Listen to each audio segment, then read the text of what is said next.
Lajme të tjera, FIFA prezanton rregullën e re kundër humbjes së kohës. Lojtarët që kërkojnë trajtim mjekësor 2 minuta dhe jashtë fushe.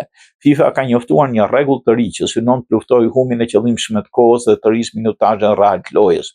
Presidenti i Komisionit Arbitrimit Pierluigi Collina bëri ditur se çdo lojtar i dëmtuar që kërkon ndërhyrjen e stafit mjekësor do duhet të qëndrojë jashtë fushës për 2 minuta.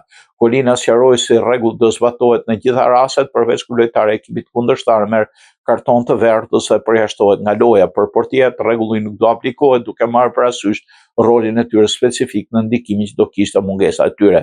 Qëllimi i FIFA-s është të dekurajojë dëmtimet e simuluara dhe vonesat e panevojshme duke detyruar ekipet në lojtarit dëmtuar të luajë 2 minuta në inferioritet numerik ndërsa ndërhyrja kërkon trajtim mjekësor brenda fushës. Rregulla e re do testohet fillimisht në Kupën Arabe në 2025, e cila zhvillohet në Katar nga 1 deri në 18 dhjetor.